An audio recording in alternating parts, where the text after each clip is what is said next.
여러분 안녕하십니까? 2021년 11월 22일 새 아침을 맞았습니다. 날씨는 차갑지만 저무는 가을의 맑은 하늘을 볼 수 있는 참 좋은 아침입니다. 오늘도 하나님께서 우리에게 주신 욥기 말씀 함께 나눕시다. 29장 18절에서 25절을 제가 봉독하겠습니다. 18절입니다. 내가 스스로 말하기를 나는 내 보금자리에서 숨을 거두며 나의 날은 모래알 같이 마누리라 하였느니라. 내 뿌리는 물로 뻗어나가고 이슬이 내 가지에 밤을 지내고 갈 것이며 내 영광은 내게 새로워지고 내 손에서 내 화살이 끊이지 않았노라. 욥은 이처럼 자신의 지난날을 회상하면서 자신이 무엇을 기대하고 살았는지를 말했습니다. 이어지는 말씀은요, 욥이 자기 백성들 가운데서 어떻게 존경과 명예를 가지고 살았는지, 특별히 그의 말에 권위와 과마가 있어서 그가 어떻게 많은 사람들에게 복이 되었는지를 회상하며 말하고 있습니다. 21절, 무리는 내 말을 듣고 희망을 걸었으며 내가 가르칠 때 잠잠하였노라. 내가 말한 후에는 그들이 말을 거듭하지 못하였나니 나의 말이 그들에게 스며들었습니다. 그들은 비를 기다리듯 나를 기다렸으며 봄비를 맞이하듯 입을 벌렸느니라. 그들이 의지 없을 때에 내가 미소하면 그들이 나의 얼굴빛을 무색하게 아니하였느니라. 아멘. 24절까지 봉독했습니다. 봉독한 말씀을 중심으로 고난 중에도 해피엔딩 기대하기, 다른 말로 하면 고난 중에도 행복의 결말을 기대하기, 이런 제목으로 말씀을 나누겠습니다. 우리가 하나님의 사랑 안에서 우리는 얼마든지 어떤 고난 가운데서도 우리는 행복한 미래를 기대할 수 있습니다. 왜냐하면 자기 아들까지 아끼지 아니하시고 우리 모든 사람 위에 내어주신 사랑과 자비의 하나님께서 우리를 그렇게 인도하시기 때문입니다. 자, 그러면 오늘 말씀에서 먼저 전반부 18절부터 20절까지 해서 욥은 자신의 지난날 어떻게 자신의 삶을 전망하고 기대하고 살았는지 한번 보십시다. 첫 번째로 보면요, 그는 이렇게 말했어요. 내가 스스로 말하기를 나는 내 보금자리에서 숨을 거두며, 다른 말로 하면요, 살기도 잘 살아야 되겠지만 죽을 때도 아주 편안하게 잘 죽으리라고 하는 그런 기대를 가진 것입니다. 여러분, 사람이요, 객사나 횡사, 무슨 사고 당해서 죽는 것처럼 그렇게 죽는 것은 참 바람직하지 않습니다. 참 하나님께서 우리의 죽음에도 은혜를 베풀어 주시고 죽음의 자리에서도 하나님의 복을 주셔야 됩니다.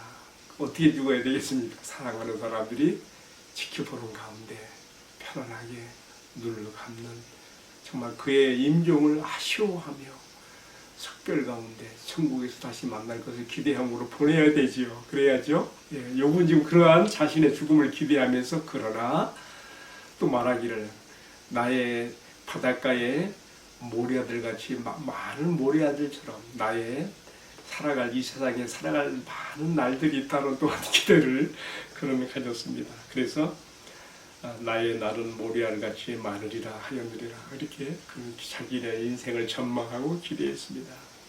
그뿐만이 아닙니다. 살아가다 보면은 인생 고락과 고난과 환난, 우한을 겹칠 때가 있지요. 기근이나 재난의 때도 있습니다. 그러나 그때에도 그는 어떻게 생각했는가 하면 19절, 내 뿌리는 물로 뻗어나가고 이슬이 내 가지에서 밤을 지내고 갈 것이며 그랬습니다.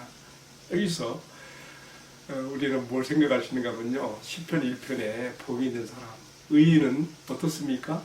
그는 마치 시냇가의 신기온 나무와 같아서 그 뿌리가 그 물가에 닿아지매 그는 가뭄에도 마르지 아니하고 그 잎이 청청하다 그랬지 않습니까? 열매 씻을 줄 알아 열매를 맺으며 그 잎사이가 마르지 아니한 것 같으니, 욥은 지금 하나님 앞에서 자신의 삶이 이렇게 복 있는 자의 삶으로 그렇게 바라보며 내 뿌리는 물로 뻗어나가고 그랬습니다. 그리고 또 이어지는 말씀에는요, 아무리 가뭄이 온다고 할지라도 뭐라 했어요? 내 이슬이, 비가 내리지 않더라도 밤 이슬이 내 가지에서 밤을 지내고 갈 것이며, 밤이슬이 충분히 가지를 적설 주므로 가물 때에도 그는 얼마든지 넉넉하게 살아갈 수 있음을 이렇게 말했습니다. 하나님 은혜와 축복이죠. 그리고 또 뭐라 했는가 하면요, 그래서 그는 이렇게 말했어요. 내 영광은 내게 새로워지고 내 손에서 내 화살이 끊이지 않았노라. 날마다 하나님 주시는 새로운 영광 가운데 살아가니, 특별히 그래서 내 손에서 내 화살이 끊이지 않았노라는 말씀은요, 성경에서 화살은요 특별히 어떤 그 강함과 생식력을 상징합니다. 예를 들면 시편 127편 3절 5절에서 자식은 여호와의 주신 기업이요 상급이로다 하면서, 이 젊은 자의 자식은요 마치 수중에 화살같이 그가 이렇게 복을 받은 것으로 이렇게 말을 하고 있습니다. 그런가 하면요, 또한 이 화살은요 그가 앞에서 말한 것처럼 그런 강건함과 또 번식력이 많음을, 이분 참 그런 참 물질적으로도 또 자녀들로도 이렇게 부하고 많은 참 자식을 거두는 그런 축복을 기대하고 살았던 것으로 보입니다. 근데 지금 어떻습니까? 10자식 다 잃었습니다. 그리고요 모든 재물 다 없어졌지요. 그는 비탄 가운데 슬픔 가운데 지난 날을 회상하면서 이렇게 말하고 있는 것입니다.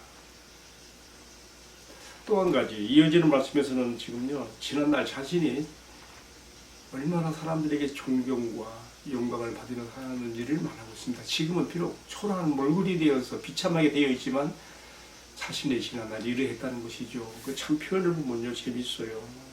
얼마나 그 말에 권위와 가마력이 있었던지요. 내가 말할 때 사람들은 내 말에서 희망을 찾았고, 내가 가르칠 때 모두가 다 잠잠했노라. 그리고 내가 말한 것이 권위가 있어서 그들이 다른 말을 덧붙일 것이 없을 만큼 내 말이 그들에게 스며들어갔다. 22절에 이렇게 말했죠. 그리고 마치 그것은 뭐와 같느냐, 마른 돼지가 봄비를 맞아들임 같이 사람들은 내 입의 말을 그렇게 봄비를 기다리듯 그렇게 입을 벌려 기다렸다. 이렇게 표현을 했습니다.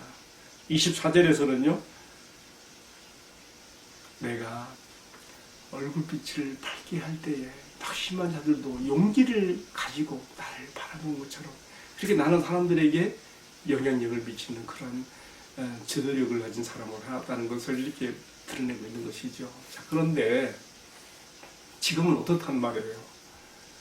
지금은 지난날에 아름다웠던 그런 기억들은 다 지나가고 초라하고 몰골이 된 가운데서 쓰디쓴 아픔을 가지며 지난날을 곱씹고 있는 욥의 모습을 우리가 보게 되는 것입니다. 여러분, 왜 하나님께서 이 말씀을 우리에게 읽게 하실까요?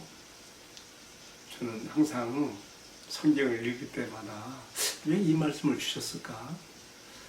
이 성경의 원저자이신 하나님께서 무슨 뜻이 있어서 오늘 독자인 우리에게 이 말씀을 읽게 하실까 생각해 봐요. 첫 번째로 생각해 보는 것은요, 나의 과거와 현재와 미래가 다 하나님의 손에 달려있다는 것을 말하고 싶은 것입니다.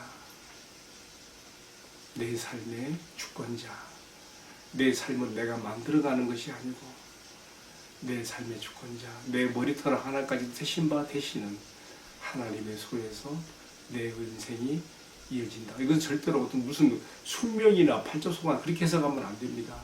왜냐하면요, 하나님은 그의 사랑하는 아들 예수님을 우리를 위해 내어주신 만큼 우리를 사랑하시기 때문에 우리가 그가 행하시는 모든 일들은 우리에게 해피엔딩으로 가장 최고 최선의 길로 인도하신다는 그 대전제하에서 우리가 나의 모든 현실을 받아들여야 되는 거예요. 그러니까 욥의 지금 이 현실적인 고난도 그런 의미에서 받아들일 수 있는 거예요. 그러기 때문에 오늘 제가 지금 나의 과거와 현재와 미래를 지고 계신 하나님, 이렇게 제가 말씀을 첫 번째 소재로 올렸는데요. 여러분 그렇지 않습니까? 하나님의 때와 시간이 있어요. 내 살아가는 인생은요, 무슨 수학공식 대입하면 풀리는 것처럼 그렇게 되는 게 아니죠. 우리는 이 말씀을 통해서 우리가 깨달아야 됩니다. 양지가 있으면 음지가 있고, 또 음지가 있으면 양지가 있는 것처럼 나에게 밝은 날이 있었다면 어두운 날도 올 수 있는 것이고, 어두운 날이 있다면 다시 밝은 날이 올 수도 있는 거예요. 우리는 그것을 인정해야 되는 것입니다. 그래서 전도서 지혜자는 말하기를, 전도서 3장 11절에 그렇게 말했잖아요. 천하만사에 기한이 있고 때가 있으니 날 때가 있고 죽을 때가 있으며 심을 때가 있고 뽑을 때가 있고 죽일 때가 있으며 다시금 살릴 때가 있고요. 헐 때가 있으며 세울 때가 있고 울 때가 있으면 웃을 때가 있고 웃을 때가 있었으면 울 때가 있고, 그리고 슬퍼할 때가 있었으면 기뻐할 때가 있고, 다 천하만사에 때와 기한이 있는 것을 말씀하셨습니다. 지혜자의 결론입니다. 여러분, 이어지는 말씀에서 전도서 3장 11절 하반절에 뭐라 했습니까? 하나님께서 이 모든 것들을요, 때를 따라 아름답게 하신다 그랬습니다. 우리는 이걸 믿어야 되는 거예요. 여러분, 전도서 3장 11절 펴놓고 한번 다시 한번 이 말씀을 음미해 보세요. 이는 하나님이 하시는 일의 시종을 알지 못하게 하시면서, 또한 우리로 하여금 하나님께서 그의 주권을 가지시고 우리의 모든 것들을 때를 따라 아름답게 이끌어 가시는 과정으로서 이런 것들이 있다는 것을 우리가 기억할 필요가 있습니다. 저는요, 제 이름이 말 그대로 성은 박씨고요, 이름은 해동이에요. 바다 해자에 동력동자. 이름의 뜻이 이게 뭐예요? 동쪽 바다, 여자는 바다. 어느새부터 내 이름 때문에 그랬는지 동해물과 백두산이 노래 나오면 참 좋았고요. 바다로 나가는 꿈을 가지고 살았습니다. 그래서 제가 해양계 학교를 갔고요. 정말로 요양선의 선장이 되어서 세계의 바다를 누비고 다니며 많은 돈도 벌고 정말 희망에 부푼 그런 내 나름대로의 인생의 야심이 있었어요. 그러나 나를 이 땅에 태어나게 하시고 그의 목적과 뜻을 따라 이끌어 가신 하나님은 나를 어떻게 인도하셨는가. 저는 젊었을 때까지 30대 나이 되도록까지요, 한 번도 내가 목사가 된다거나 선교사가 되는 거 생각도 안 해봤어요. 물론 신앙생활을 참 열심히 어려서부터 참 열심히 했어요. 나를 바라보는 사람들이 꼭 나에게 신학교 가서 목회자가 돼야 되겠다 그렇게 말할 때에도 나는 요양성 선장이 되어서 돈 많이 벌어서 주님을 잘 섬기는 장로가 되겠다 그렇게 말했었습니다. 근데 지금은 제가 생각했던 것처럼 나의 지난날의 기대는 그랬지만, 나의 소원은 그랬지만, 저는 지금 그게 아니고, 저는 어떻게 보면 세상적으로 보면은 가난한 목회자의 길, 선교사의 길을 가고 있습니다. 그러나 저는 믿습니다. 나를 가장 잘 아시고 나에게 어떤 길이 가장 나에게 합당하고 영광스러운 것인지 잘 아신 하나님께서 나를 이러한 과정들을 거쳐서 지금 나를 만들어가고 계시다는 걸 믿기 때문에 하나님께 감사와 영광을 돌릴 수 있습니다. 정말입니다. 여러분들은 어떠세요? 나의 과거와 현재와 미래의 모든 것들을 한 손에 쥐시고 나를 주도해 가시는 하나님의 작품으로 하나님의 목적과 영광을 위해서, 그 뜻을 위해서 이끌어 가시는 손길을 우리가 바라봐야 되겠고, 그 목적에 맞춰 살아가는 그것을 받아들이고 살아가는 사람들의 인생은 행복한 것입니다. 세상적인 것으로 갖지 못했어도 그런 것이 별거 아니에요. 내가 하나님의 창조에 붙잡혀서 하나님의 특별한 관심 가운데 가고 있다는 것이 얼마나 행복하고 좋은 것입니까? 자, 오늘 우리가 욥이 지난날은 정말 너무나 멋지게 아름답게 풍부하게 명예와 존경을 들으며 잘 살았는데 지금은 어때요? 아주 초라해진 모습 보면서 아이 안 됐네, 잘못됐네. 그렇지 않습니다. 첫 번째로는요, 이 모습을 통해서 방금 제가 말씀드린 것처럼 우리의 인생의 과정이 있다는 것, 때와 기한이 있다는 것, 이럴 때가 있으면 저럴 때도 있다는 것을 받아들이라는 것이고, 또 한 가지는요, 비록 지금 그런 모습이라도 너의 마지막은 결론은 해피엔딩으로 간다. 우리가 이거 어떻게 확인해요? 욥기 우리가 42장에서 볼 수 있잖아요. 욥은 시공간의 제한을 받고 있기 때문에 자기 현실과 과거밖에 못 보는 거죠. 그렇지만 우리는 이 책에 전승기결을 다 우리는 보는 거지. 결말이 어떻게 될 것도 다 보고 있잖아요. 그렇기 때문에 우리가 어떻게 보면은 욥에 대해서 하나님께서 본 눈으로 볼 수 있는 거예요. 우리의 과거와 현재와 미래를 한 시점으로 보시는 하나님 앞에서 우리의 현재의 모습이 아무리 힘들고 어렵더라도 우리가 거기에 열전하고 거기에서 낙심하고 주저앉는 것이 아니라 나를 더 좋은 과정으로 이끄시는 우리 하나님의 사랑과 자비를 의지하고 소망 가운데 나갈 수 있기를 축복합니다. 욥에는 그것이 욥기 42장이었고요. 우리에게는요 요한계시록 21장과 22장으로 이어집니다.